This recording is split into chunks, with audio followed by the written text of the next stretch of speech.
Good afternoon and welcome to Fourth Presbyterian Church's Noonday Concert featuring pianist Amy Wurtz. This concert is live streamed, so please, if you have not done so already, turn off your phones. You are welcome to take videos and pictures, but also please stay seated while you do that so you don't block sight lines of the other audience members. Restrooms can be accessed through the doors here to your left. Turn to your right when you go through the doors and up the ramp. Amy invites you to stay after the concert if you wish to talk with her briefly about her music, or you can check out more about her on her website or her YouTube channel. And finally, while these programs are funded to pay our artists, donations are always welcome to defray our other concert expenses. You'll find a donation basket on the counter as you leave, and if you choose to help us, we'd appreciate it. And now, without further ado, let me introduce Amy Wurtz.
It's lovely to see you all here, and I believe the composer David Maki is here somewhere. Will you raise your hand? There he is. All right.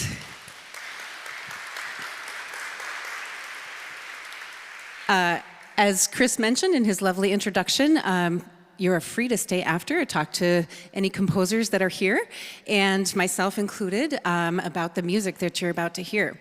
I was very excited to start with that piece, Lake Sonata, just half of it. There are two other movements that are not time for today, because it represents what I think is a wonderful musical representation of the mystery, beauty, and power of nature, which we're here to celebrate and maybe lament a little bit today. Also, David Maki is an Illinois-based composer. This is something I feel very strongly about, supporting the artists that are around us. We met last year. He's a professor at Northern Illinois University, and happy to play more of his music. Our next piece is Ishi's Song by composer Martin Bresnik. This piece is composed based on a song sung by a Native American. His real name was not Ishi, that was granted to him. He was the last member of the Yahi tribe in California. The rest of his tribe was annihilated in a genocide in the early 19th century. So nobody ever found out his name because, according to his tribal customs, he needed someone from his tribe to introduce him. And so he lived out his days. He was the last remaining member. He was somewhat of a unique person because he lived in a university building as a janitor, just kind of the last 5 years or so of his life. There's a lot of information about him on the website, but appropriate to us today is this song. I'm going to sing it at the beginning. It's very short, and then you're going to hear it repeated over and over for the following 8 or 9 minutes with many, many notes layered on top. It's a very inventive setting of this piece and a wonderful musical way to commemorate the existence of Ishi and his unknown final song. I'm going to play the following piece back to back with this, so there'll be no pause in between the two pieces. I would like to kind of highlight the through line between all of this music today. The Great Auk is by composer Whitney George. I met Whitney in New York when I was doing a program of music written by women composers of New York. Whitney has an amazing project called the Extinction Series, where she writes music for animals who have gone extinct. The Great Auk is one of them. It's a penguin, and it went extinct about 100 years ago due to habitat loss and overhunting and things like that. So these two pieces are different ways that extinction has already happened on our planet. The musical representations do speak to each other in beautiful ways, I believe. So please enjoy both Ishi's Song and The Great Auk.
thank Fourth Presbyterian Church and all the wonderful staff for having me multiple times. It's been great to play here pretty much every year. This next piece has a rather cryptic title. Let me interpret it for you. The Cycles series is a set of pieces that I've been at work composing since 2017. So we're nearing 9, almost 10 years.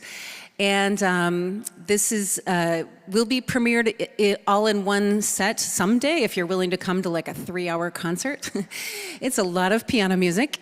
But I'm also collaborating with a group of artists, visual artists and dancers, hopefully, fingers crossed, as well, to present them as a body of work to the public in a multimedia format. So that's coming, and the best way to know when that happens is to visit my website and sign up for my newsletter.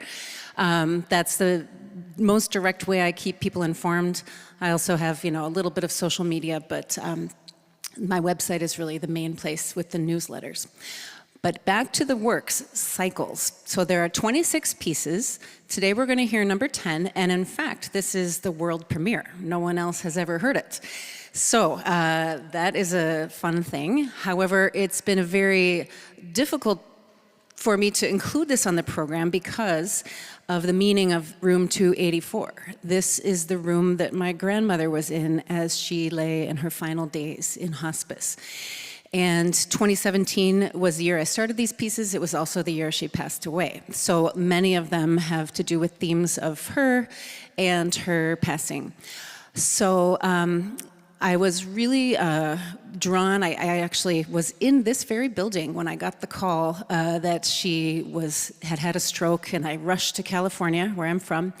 And so I was, on sleep deprivation, and she was in this room on an aspirator, and the sound of this machine was just going and going, and she was not conscious. And so I really had to process all my thoughts and emotions to the accompaniment of this whirring machine, thinking about her passing and all these things. So this is my kind of musical representation. You will probably hear a lot of blurry, whirling notes. That is kind of the machine in there. And then, a very strong emotional time for me. Enjoy.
Thank you.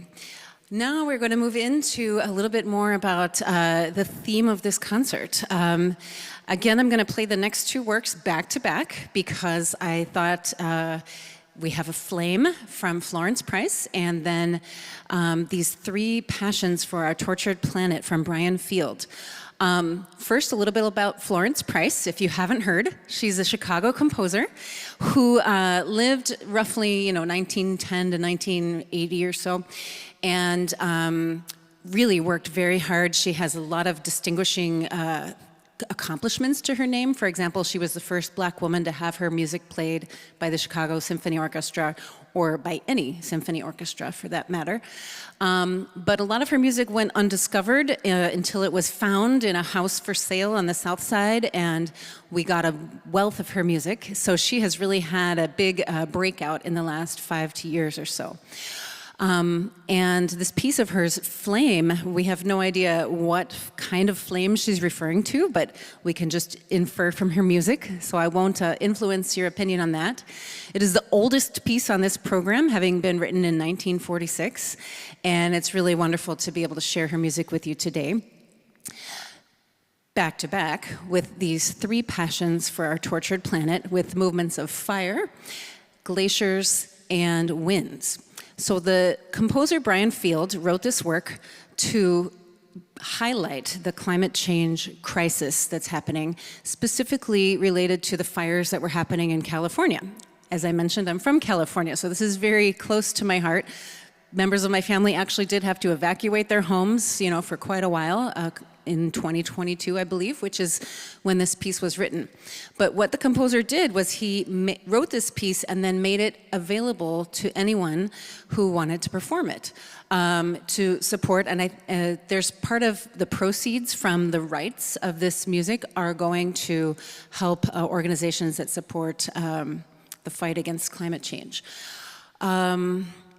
So there are performances of this piece worldwide. If you look on the website, search up the title, and you'll see he wrote a website just for this work alone. And there's been performances like from Bulgaria to England to Michigan, all over the place, which is a wonderful way to kind of symbolically and also artistically unify us humans on this planet.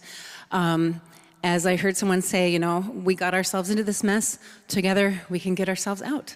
So again, I'll play the next piece, which is actually going to be 4 separate movements, back to back, Florence Price followed by Brian Field. Oh, one last thing. In the Glaciers movement, which again connects back to our penguin who went extinct, the great auk, I just wanted to point out there's this kind of slow-moving chord progression. And then there are these massive sheets of ice that fall off the glacier, and you'll definitely hear that in the piano writing.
Thank you very much. And I also want to say hi to all the people watching online right now, one of whom I believe is the composer, because as I mentioned, he's very aware of all the performances of his work.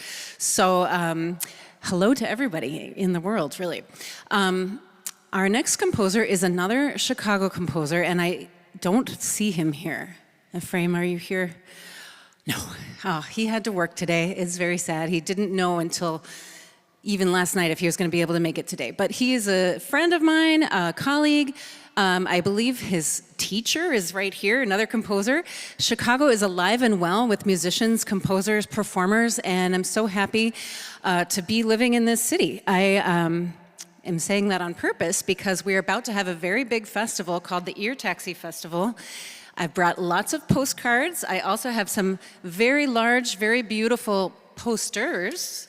If you would like to take one home with you today and post it in your building where people might see it. I truly believe that art and coming together like this to appreciate art is one of the ways we can heal ourselves and the world. So please talk to me afterwards, grab a postcard, and come out to more events. I am not going to say anything political or opinionated about the climate, but I will encourage you to do what you can to either walk instead of drive, or have one meal per week that has no animal products in it. These are tips that I've gotten just to do what you can. This is a lesson I want to give clear due to my first composition teacher, the late Alexandra Pierce. Her motto in life was, do what you can in your world around you. You don't have to worry about the world at large. What you can do in your sphere, that's where you should focus. And I've really taken that to heart, I would say, in my life. However, our message, I shouldn't have said however. I think the appropriate word was, to that point, our final piece by Ephraim Champion is called Hero. And first, I would like to read verbatim what he has to say about this work. He says, "In my eyes, a true hero is a reluctant one. They don't want to be a hero, but feel obligated, pressured even, to answer the summoning of some voice, some calling that beckons at them through the wind." Notice there's a wind reference. The hero knows, deep down, they are the only ones with the power to do something about the adversity that threatens the balance of life. So I'm hoping that you all feel like you will be that hero after this piece. Thank you.